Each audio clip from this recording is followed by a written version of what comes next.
All right, so for week 5, winter 2022 anime, another cool week. A lot of like solid episodes. Demon Slayer actually finished up this week, so that's cool. And yeah, nothing much to say, just like the animes are keeping it cute, keeping the stories pretty good. So yeah, let's get into it. So for Demon Slayer, the Entertainment District arc, episode 11. This is the finale. We finally finished up season 2. It was great.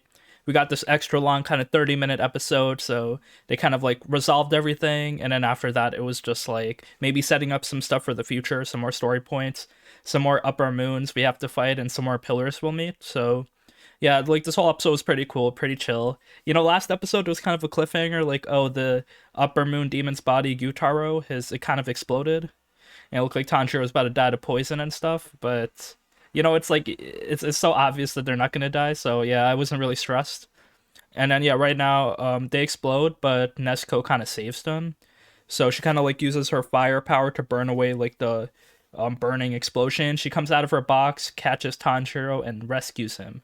And yeah, so it's very funny seeing Nezuko like out here. She kind of like adds some levity right now. So yeah, they kind of like did their job. They killed the demons. It's all good.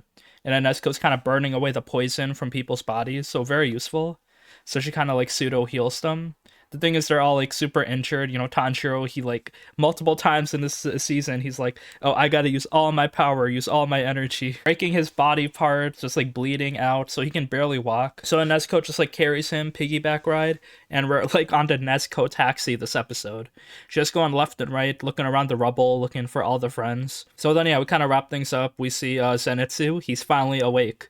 So he did all that cool badass shit asleep, and now he's awake. He's just crying and whining. So that's pretty funny. And then we see Inosuke. He's actually like kind of almost dead. So because he got that poison in his heart. So Nezuko kind of burns it away, and now he's back to normal. We finally see Uzui, which was pretty funny because his wives are just crying. They're like not letting him say his last words, and then yeah, it looks like he's about to die. But then Nezuko comes in, burns the poison away, and he's back to normal. Although I think he's missing his left hand and his left eye, so that's gonna be pretty rough in the future. How's he gonna fight with one hand? So he kind of revealed that he's gonna retire, so that's pretty funny. We'll get to that later, because right here, Tanjiro, he's still looking for the demon heads, because of course Tanjiro comes in with the shonen protagonist power. He has to relate, he has to sympathize with the villains, even though they're like super genocidal murderers. I mean, I guess it's kind of like, it's a theme, all the demons, they all have like their own tragic past when they were humans. So yeah, being demons, now they have power. So Tanjiro kind of like likes to see their last moments, to see how they were when they were humans. So yeah, he sees the two brothers and sisters arguing. Dakyu's like, "Bro, you're so useless, you're ugly, you're supposed to protect me." And Gyutaro's like, "Bitch, I wasted my life trying to protect you, I could like done my own thing." So yeah, they both kind of like argue, and then Tanjiro's like, "Brothers and sisters shouldn't fight."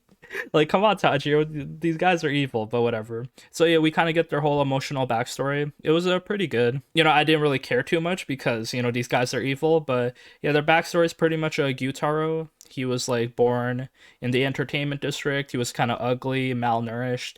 His mom kind of beat him up and stuff, so yeah, his life was really shitty. All the kids kind of threw rocks at him, and he was also like kind of really weak. And he has like this little hand sickle as like his only tool. So yeah, that's all he has. But then one day his life kind of turned around because his sister got born. His little sister, Ume. So her name's not really Daki, it was Ume. And yeah, she has white hair, she's kind of cute. And then they grow up as teenagers, and they're just like, running around the village, getting more respect. Yeah, they're both like doing their own thing, kind of like climbing up from the bottom. The thing is, like, Yutaro kind of taught his sister like how to defend herself. So then like she kind of stabbed the samurai in the eye for taking advantage of her. So she got burned alive, and she's basically kind of dead. So yeah, Gyutaro, he's like, "Bro, life is so unfair. Literally, we're just trying to make it, but all these people are just like killing us for no reason." So he takes his sister's kind of like ashen corpse and tries to run somewhere. But yeah, it looks like it's kind of over for them. But then that's when we see a new demon come through. He's an upper moon. I'm not sure if we saw his number yet. I remember in season 1 we saw a preview of all the upper moons, but yeah, he's pretty hot. He has like this white spiky hair. He looks really tough and well dressed, and then he has like kind of this red marking on his hair. I read the manga, so I know how evil this dude is, but I forgot his number. So the only numbers he can be is like 1 or 3, 4, 5. So I'm assuming he's number 3. And then they killed 6, which is Daki and Gyutaro. But yeah, anyway, he kind of turns them into demons. They climb the ranks into upper moon tier. And yeah, that's their whole origins. Just like 2 dudes kind of like struggling from the bottom, trying to live their life, but then got killed because of circumstance. Gyutaro kind of sees that it was his fault that his sister had to suffer. So he's like kind of like in the afterlife, he's like, all right, I'm gonna leave you alone because you could have like lived your life, been beautiful and successful without me. I kind of just like held you back and like made you die basically. So he's like, okay, let me go into the fire. You go into the lights. And then she's like, Oni-chan, I will not do that. And she kind of climbs on his back and they go into the fire together. So I guess that was kind of cute. It's like, you know, we'll be evil together. Won't be separated. This is the life that we live. So yeah, they die together. They kind of make up as they get burned into ashes. Now we get a setup for a future villain, another upper moon who looks pretty badass. After that, we see the Hashira, the snake pillar, come in. So then he comes in after all the demons are defeated. So I guess it's kind of implied that if Tanjiro and the gang, they did die here, the snake Hashira would probably kind of clean up the mess. We don't really know his power level yet, but he looks pretty tough. And then he kind of like looks at Tengen. He's like, all right, I know you're one of the weaker pillars, but what are you going to do now with your hand cut off? And then he's like, all right, I'm going to retire. I'm going to retire with my 3 hot wives. We out here where I'm not fighting demons anymore. And he gets kind of mad because he's like, all right, Rengoku already died. And now you're going to retire. That's like 2 pillars out. That's not really looking good for us because we're just like constantly draining in numbers each time we fight an upper moon. So then Tengen's like, all right, you don't need me because Tanjiro has potential. So yeah, most of the loose ends are tied up. We see like, oh, okay, our main gang, they fought off the demon. Tengen retires, but now we see that Tanjiro, he has like potential to be super, super strong.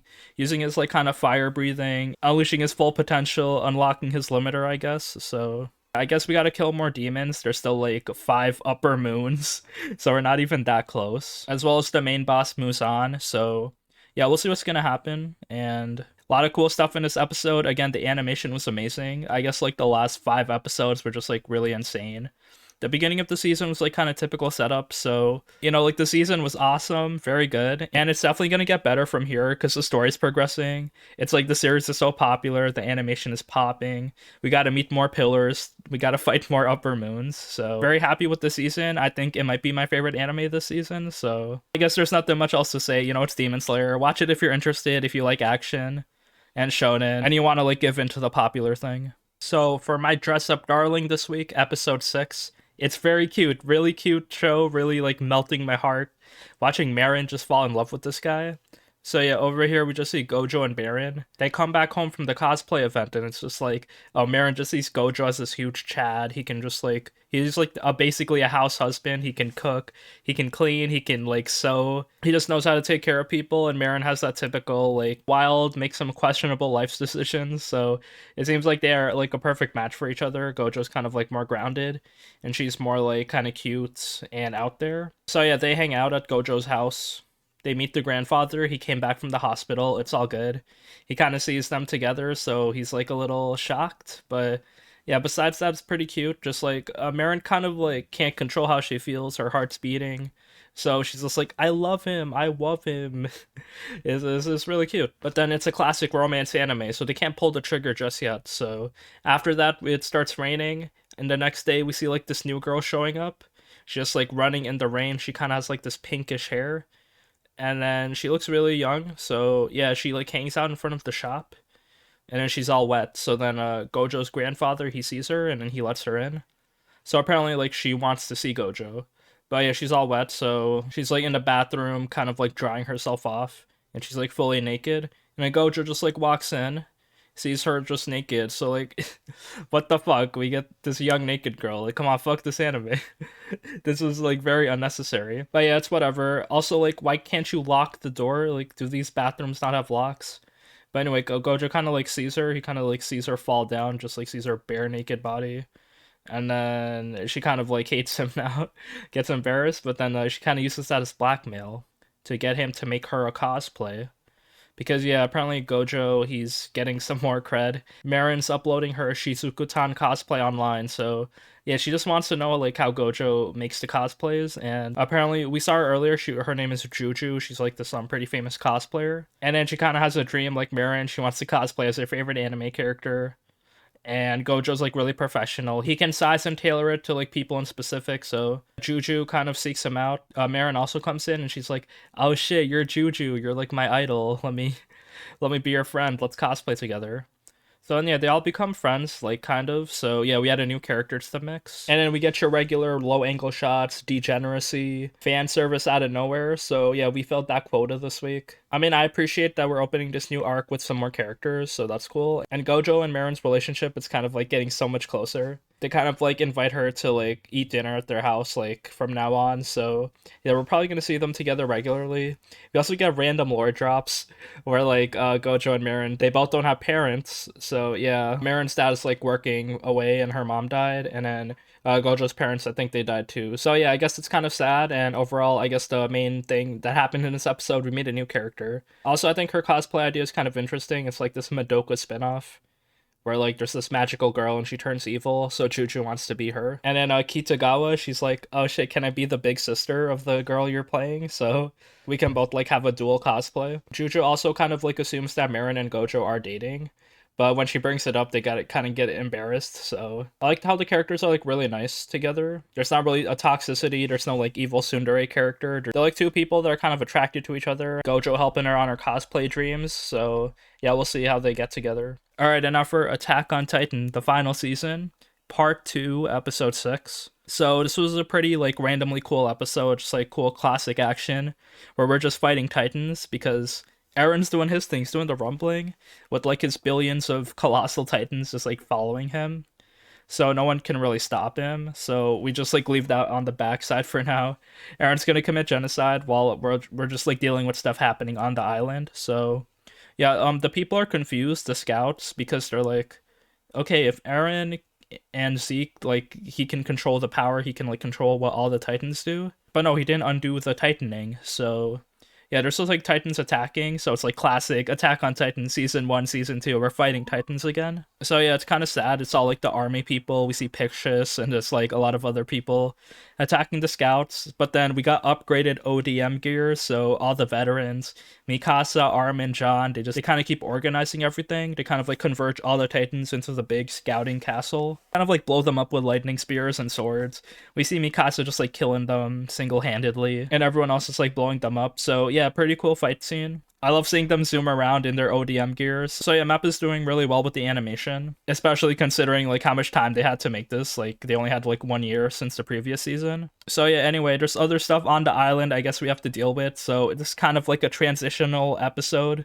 The first part, we're not really dealing with Eren anymore. We're dealing with like more future plot points. So I guess the first thing is Connie's mom. She's still alive. And then Falco is kind of unconscious and he has the Jaw Titan. So Connie's kind of like, let's feed Falco to my mom, which I thought was like really stupid. Like, come on, Connie. So he's probably not gonna do this, but I guess we gotta deal with that. Also, we see Gabby, she's looking for Falco, and she also saves like Sasha's family and one of the orphans that hated her. So yeah, Gabby's out here being cool with her sniper rifle. Also, we realize that the hardening is undone, so Reiner's armor is gone.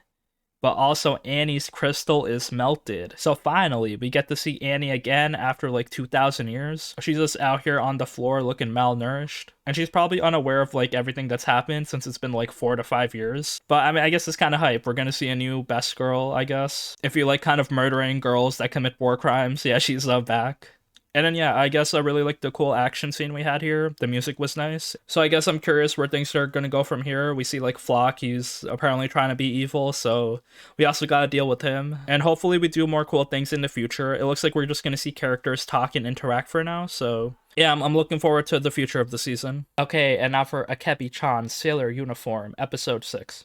Another cool episode. We meet a new character. Well, she's not really new, but it's Kisaki-san. She has like this blonde hair, kind of like big all over the place. She's like pretty cute. And then Akebi wants to invite her to her house because she's like, oh, I gotta start inviting people to my house to chill. The thing is, like, I can't invite all my friends because that's just too much pressure. We know Akebi's very expressive, but she's also like pretty shy at the same time. So yeah, she wants to invite one person to her house. So she targets Kisaki-san. So Kisaki's pretty talented. She's like a hot blonde girl, plays violin. And yeah, it's pretty popular. So Akebi kind of like, she's like, okay, I'll invite her to my house on Saturday. So she has until like Monday to Friday to invite her. But then, oh, the days go by. She's just staring at her each time. She just cannot pull the trigger and ask her to hang out with her until finally Kisaki actually notices. So she like presses Akebi in the library, and then Akebi's like, "Oh yeah, there's like this cool like fishing pond by my house. While we go visit it on Saturday." And then we get like this cute outdoor fishing episode. Both of them come through. They have like these cute outdoor fits. They have these hats, overalls. Akebi has like this nice skirt and stuff. And then they kind of go fishing. We realize that Akebi can swim really well. She kind of like is wearing her swimsuit under her clothes. So they start fishing, which is probably like one of the most boring hobbies you can have, but I guess it's pretty chill. And then it's going good, but then Kisaki, she actually goes deep into the water, and this big ass fish actually catches onto her hook. So she's like about to reel it in, but then it's like she's kind of getting dragged into the ground herself. So then Akebi goes swimming, offers support with her strength, and then they kind of catch the fish. So yeah, that was a good payoff. I was like, if we went through this whole episode without catching like a single like feel good big fish, it'd be kind of a letdown. So we finally caught the fish, and everyone's happy. The thing is, like, I guess they have no use for the fish, so it's more humane to release it. So they let it go back into the river, which I thought was, like, kind of a letdown. I was like, bro, we gonna eat good tonight? But no, they released the fish. After that, they hang out back at Akebi's house since they got all wet, so they gotta take showers and stuff. The mom is there, all cute, kind, considerate, and also, like, teasing Akebi. So yeah, just another solid episode. We hang out with one more character. Akebi's kind of, like, getting more confident. And then we realize that, yeah, she's really strong. She's good at swimming. She's good at a lot of things. So just, like, more development from her. And I wonder what more adventures we'll have next time. Oh yeah, they also, like, in the end of the episode, they kind of, like, do the anime thing where, oh, can I call you by your first name? So yeah, there's like Komichi and Erika now instead of Akebi and Kisaki. Okay, so for Police in a Pod, episode 6.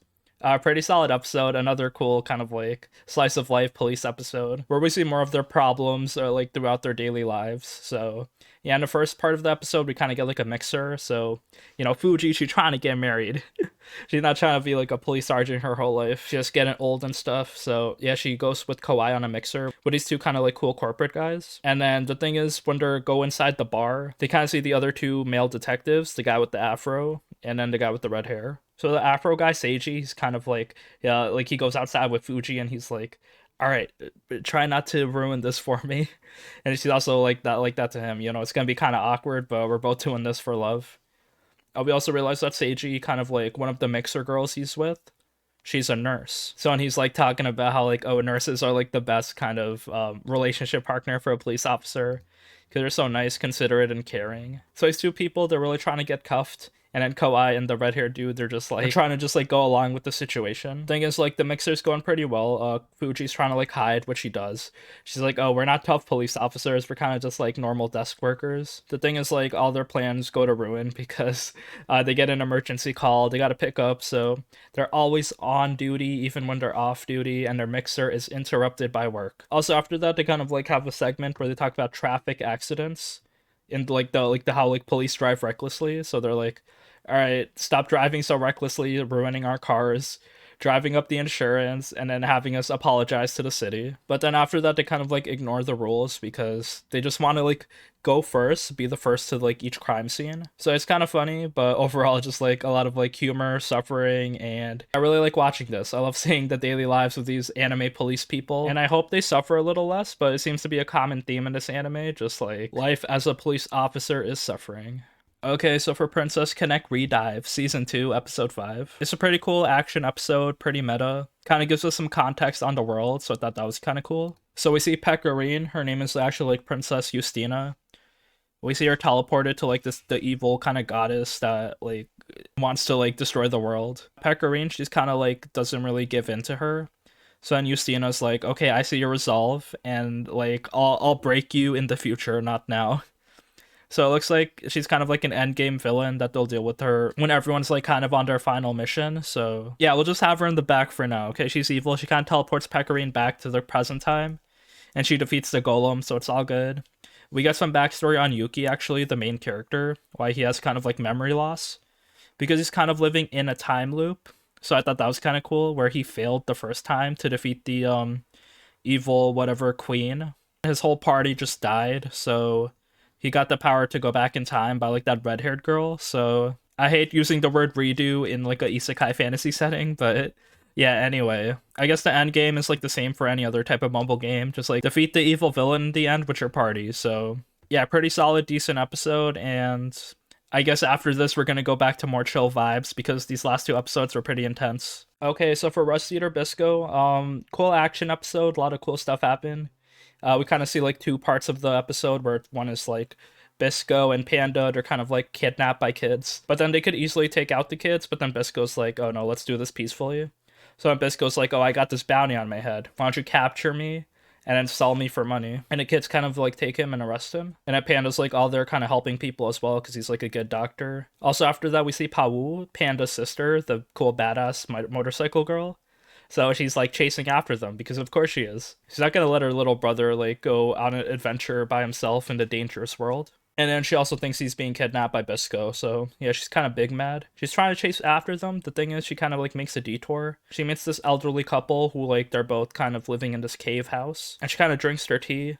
The thing is, their tea is like a little poisoned, so you know, never trust anyone in these wildlands. So yeah, they're kind of like evil. They just like kill people because they want to be left alone. The thing is, Pawu actually overpowers the poisoned coffee, kind of like fights them 2v1. They're trying to stab her, and she kind of like overpowers them. The thing is, they kind of like kick her out of the house, and they're like, okay, just leave us alone. We won't bother you. And they blow themselves up. I don't think Pawu got caught up in the explosion, but yeah, it kind of teaches us that this whole world is a bit fucked up, so don't trust anybody. And at the end of the episode, we see Bisco and Panda. There's like this whole kind of squad of like these hungry animals that are like flying and about to attack them. So I guess next episode there'll be some action where Bisco kind of saves the kids. But yeah, overall pretty solid. I'm excited to see where the story goes and what more characters will meet along the way. Okay, so for Takagi-san Season 3, Episode 6. It's a school festival episode, so yeah, pretty cool. The play is finally here. Takagi is Juliet, but Nishikata is not Romeo, so that's kind of sad. We gotta change something about it. So yeah, we just see random school festival stuff. We see kind of like the haunted house thing. Nishikata's trying to scare Takagi, but he gets scared instead. After that, they actually do the play, and Nishikata is actually Romeo, because there was like a mix-up. So he takes his helmet off, he kind of like confesses his feelings to Takagi. So that was kind of like the main thing that happened in this episode, so pretty cool. But, you know, it's like nothing we haven't seen before, so I guess we'll kind of wait for more stuff to happen in the future. Also for Kuroitsu-san from the Monster Development Department, Episode 5. I've been keeping up with this anime. It's very good. I'll quickly like go over it, but it's similar to the police anime where it's just like, you know, kind of comedy slice of life. Talking about like working conditions. The main character Kuroitsu just trying to create more monsters, but over here just trying to like get approvals, interact with other companies. There's like this company called BlackRock. And we also see like other like monsters in the back and characters fighting the heroes. So yeah, I really like the workplace comedy so far and I'll keep watching. And yeah, that's it for week 5 of winter. Pretty solid week. I wonder what's gonna fill the Demon Slayer void because it already finished. So probably Attack on Titan, maybe Vanitas, I gotta keep up with that. Also a lot of the isekais that I haven't watched, maybe I'll like compile a big isekai episode next week. So yeah, the animes are pretty solid, really enjoying the season, and let me know what your favorite episode this week is.